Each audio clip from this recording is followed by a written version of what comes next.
ඔයාලට කොහොමද? අද ඉතින් ඔන්න ෆින්ලන්තයට නම් විශේෂ දවසක්. අද මේ සිකුරාදා. ඉතින් දැන් හිතන්න ඔයාලා මේ වෙලාව කීයයි කියලාද? දැන් වෙලාව රෑ 10යි. ඉතින් මගේ වීඩියෝස් බලන ඔයාලට නම් මේ තැන ටිකක් හුරු පුරුදු ඇති. මොකද මේ ගඟෙන් එහා පැත්තේ පාක් එකේ වීඩියෝ එකකුත් මං කලින් දාලා තියෙනවා. ඉතින් අද තමයි යුහන්නුස් උත්සවය තියෙන්නේ. මේ යුහන්නුස් කියලා කියන්නේ මිඩ්සමර් එකට. එතකොට අද මේ තියෙන්නේ මිඩ්සමර් උත්සවය. ඉතින් මේ මිඩ්සමර් කියලා කියන්නේ ෆින්ලන්තේ වගේම උතුරු යුරෝපීය රටවල් වල සමරන වැදගත් උත්සවයක්. සරලවම කිව්වොත් මේක අවුරුද්දේ දිගම දවස සැමරීමක් විදිහට තමයි සමරන්නේ. ඉතින් මේ විදිහට ජූලි මාසයේ අන්තිම වගේ වෙනකම්ම රෑ 12ට එකට වුණත් අහස කළු වෙන්නේ නැහැ.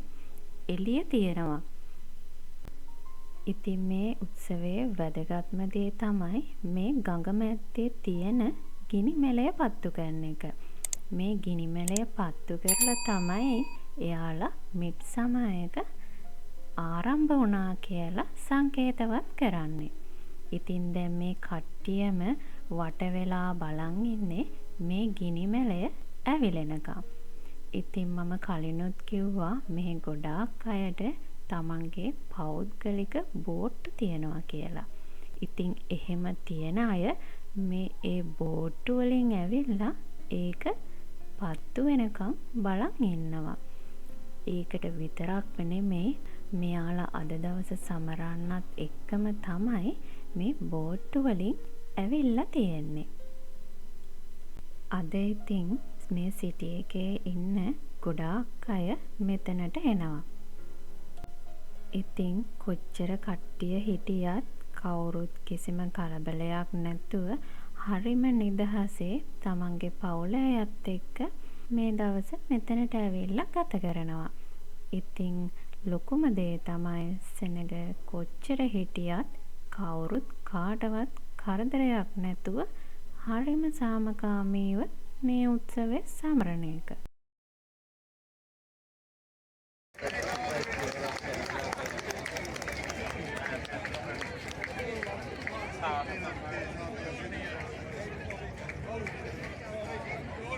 දැක්ක නේද? මේ ගිනි මැලේ පත් වුණා විතරයි මෙයාලා අත්පොඩි ගහලා ඒ සතුට සැමරුවා. ඉතින් මේ ෆින්ලන්තේ ඉන්න මිනිස්සු මෙහෙම අත්පොඩි ගහලා සතුටු වෙලා මේ පිළිගන්නේ අවුරුද්දේ උදා වෙන ලස්සනම කාලේ.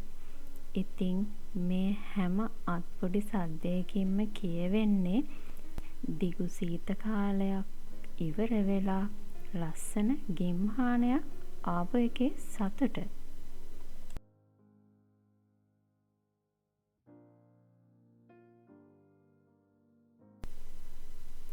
දැන් ඉතින් ගිනිමලය ඇත්තටම ඇවිලිලා ඉවරයි. ඊට පස්සේ ඉතින් දැන් මේ ඉන්න කට්ටිය එයාලගේ පවුල් අය යාළුවොත් එක්ක ඒ සතුට සමරන එක තමයි කරන්නේ. මෙතන පොඩි රෙස්ටුරන්ට් ඕපන් කරලා තියෙනවා. ඒ වගේම බෝට් වල ඉන්න අය උනත් එයාලා වෙනමම ඒක සමරනවා.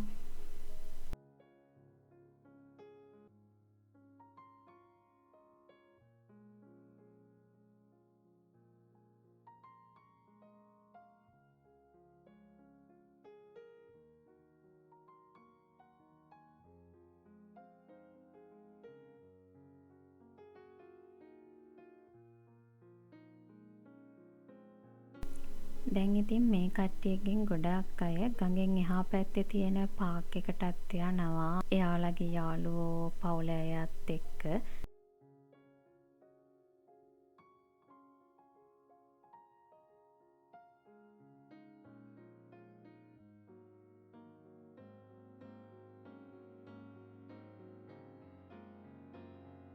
ඉතින් ඔන්න අපි දෙන්නත් පොඩ්ඩක් පාක් එක පැත්තට ගිහිල්ලා එන්න ඕනේ කියලා හිතුවා. දැන් ඉතින් 11ට විතර ඇති. ඔයාලට පේනවා ඇති ඉර එළිය තාමත් තියෙනවා.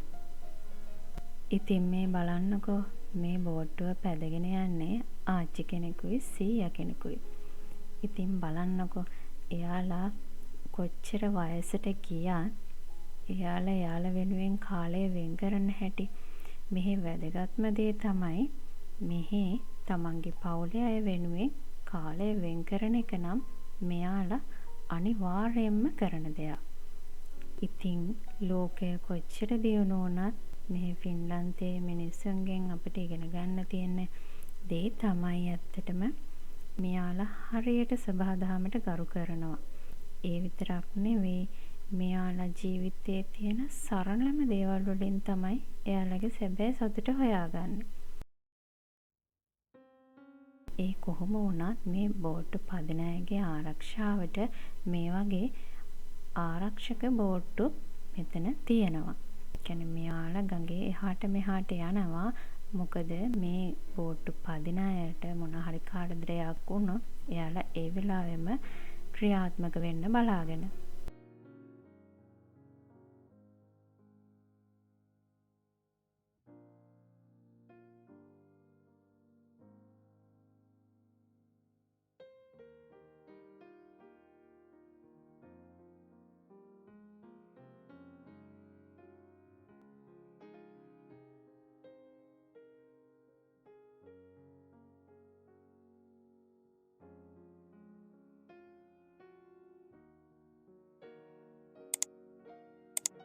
අපිත් ආවා ඉතින් දැන් ගඟෙන් එහා පැත්තට.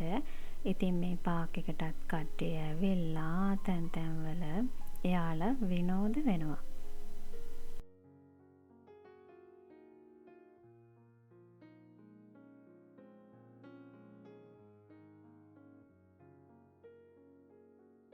ඒත් එක්කම මේ සමයක නිසා මේ පාක් එකට දැන් එක සත්තුන්වත් ගෙනල්ලා දාලා තියෙනවා.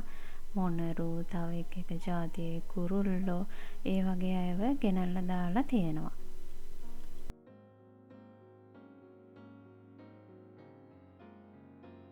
ඉතින් අපි පාක් එකේ ඉඳලා ටිකක් වෙලා ආයෙත් ආවා එහා පැත්තට. දැන් අපිට මෙතනට එනකොට දකින්න ලැබුණා මේ බෝට්ටු වල ඉන්න අය එයාලගේ කට්ටියත් එක්ක එකතු වෙලා සින්දු කියන්න පටන් අරගෙන. ඉතින් ගොඩක්ම මේ වගේ දවසට මේ ගිම්හන කාලය වර්ණනා කරන සින්දුත් මෙයාලා කියන්න පුරුද්දක් කරගෙන තියෙනවා.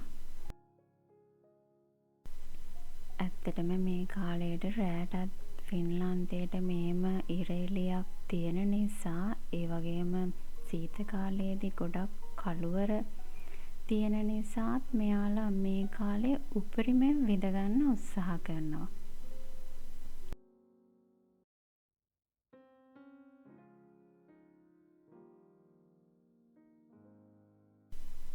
දැන් මෙච්චර මෙහෙම මේ එළියක් තිබුණට ඇත්තටම දැන් වෙලාව රෑ 12:05.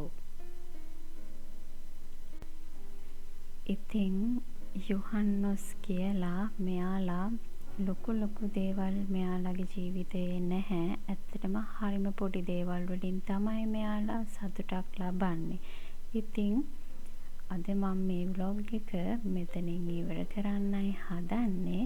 අපිට මේ හැම දෙයකින්ම ගන්න තියෙන්නේ අපේ ජීවිතේ කොච්චර කාර්යබහුල වුණත් මේ මිනිස්සු වගේ ඇත්තටම තමන්ගේ ආදරණීයන් එක්ක ඒ වගේ මේ වගේ සබහාදහමත් එක්ක පුළුවන් තරම් කාලය ගත කරන්න වෙලාවක් වෙන් කරගන්න පුළුවන් නම් ඇත්තටම ඒක තමයි වටිනම දේ. මොකද අපේ ජීවිතයේ සැබෑ සතුට තියෙන්නේ මේ ලොකු දේවල් ලොකු මෙලාදික දේවල් ඇතුලේ නෙවෙයි. මේ වගේ සරල දේවල් ඇතුලේ. ඉතින් එහෙනම් ආයෙත් අලුත් දවසක අලුත් vlog එකක් අරන් එනකන් අදට මම නවතිනවා. ඔයාලා හැමෝම සතුටින් පරිස්සමින් ඉන්න.